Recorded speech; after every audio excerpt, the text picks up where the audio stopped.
Hi guys, welcome to another episode of Pointy Not Sharp. Today we're taking a look through the Australian Army Infantry Museum. Very cool museum, a couple armoured vehicles out the front, so let's take a look. So first up we've got an old Matilda Tank, and next to that we've got a PMV, so a Bushmaster Protected Mobility Vehicle.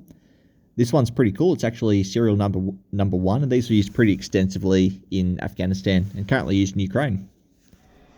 Now let's jump straight in.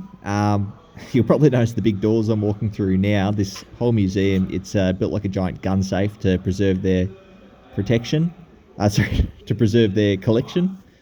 Here we've got the role of the Australian Infantry, which is to seek out and close with the enemy, to kill or capture him, to seize and hold ground and repel attack by day or by night, regardless of season, weather or terrain. So when I was in the infantry, that was drilled into us pretty hard.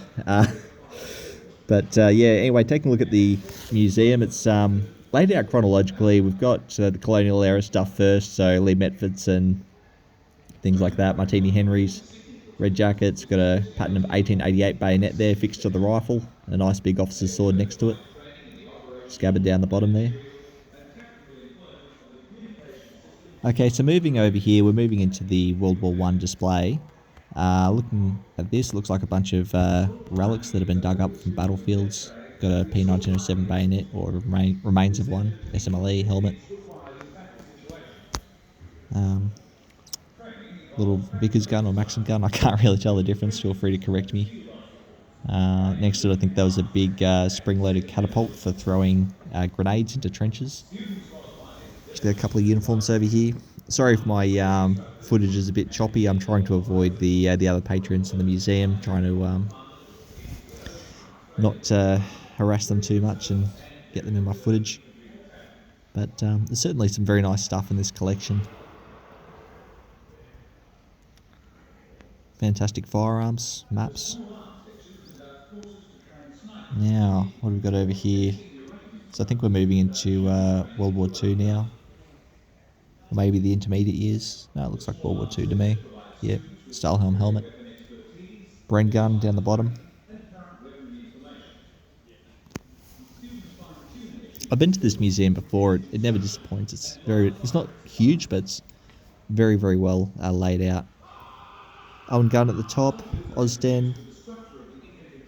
Got the machete bayonet, Owen gun bayonet, little Nambu pistol, Bren gun again. Now that knee mortar there on the right, or central now, my grandfather fought in the Pacific with the New Zealand Army, and he was actually wounded by a round from a knee mortar. He was the only medic on the island, or one of two or something like that, and he was making a mad dash through the jungle, and he got struck by a mortar and took a huge piece of shrapnel in the bum.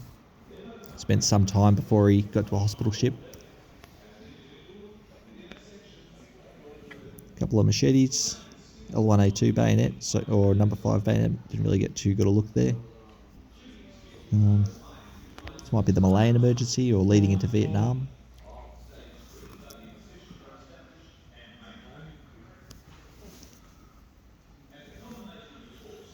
Down the back there, got a Iroquois helicopter and a large recoilless rifle type thing on the car.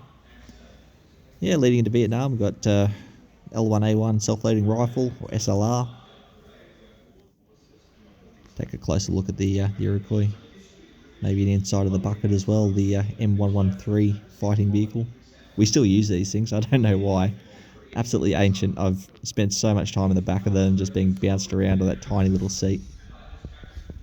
There's some of the more modern stuff from Timor. I've got a lot of mates who served over in Timor. Never got to go over there myself.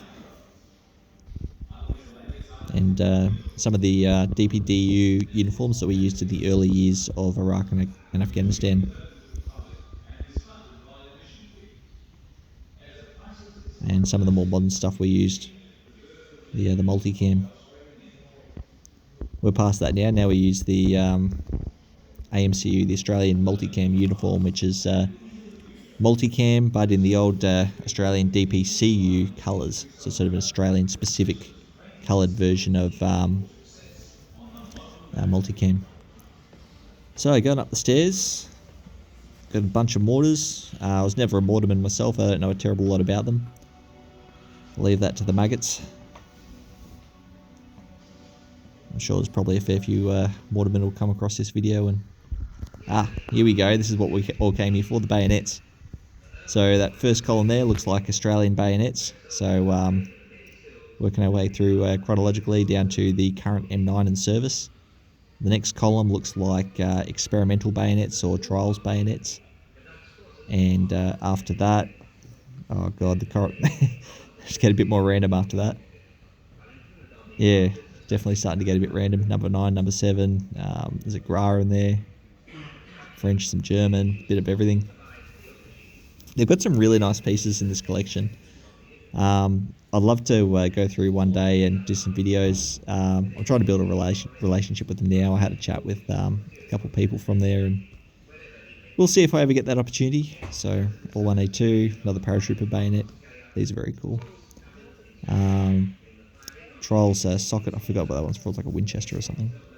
Now, the Ozden Bayonet. These things are absolutely awesome. Only 200 made, and they were pretty much all destroyed. As far as I know, there's only 2 or 3 that still exist. And my personal favourite of all time, the Trials Owen submachine gun bayonet.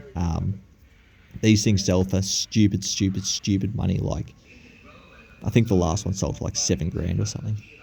Anyway, these displays here are really cool. It shows the Section 5 power throughout the various wars. So the First World War, Section 5 power consisted of 10 rifles with bayonets and a handful of grenades. There are a box of grenades and a bit of ammo. And it's just really cool seeing the development of Section 5 power throughout the ages. This next display here is World War II, the Second World War. And we've got our 8 SMLEs, got a Bren gun, stacks of ammo. Of course, everyone's still got bayonets, a couple of Owen guns, and grenades as well. And moving over here, we've got the Vietnam display, or for 1972. So we've got a bunch of SLRs, an M60, got a M16 with a 40mm grenade launcher, a couple of 66mm single-use RPGs, or whatever you want to call them. I always called them 66s when I was in. Didn't get to shoot a terrible lot. Stacks of ammo and grenades. Smoke grenades in there too, I imagine. And here we have a display just of all the various types of grenades. So you got like hand-thrown grenades down the bottom, all different kinds. You've got grenade projector, rifle grenades, a cutaway rifle grenade, like a 22 NATO one. That's pretty cool. We've got here just all the different kinds of grenade launchers, rifle grenades that you stick down the barrel, and devices that you attach to the front.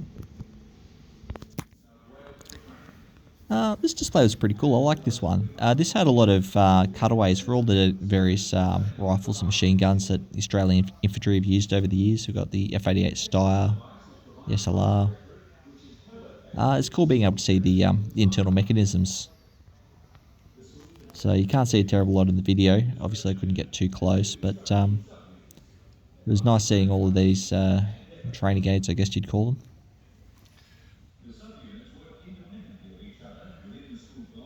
Nice little 30 cal machine gun. And the Vickers. And some nice technical drawings.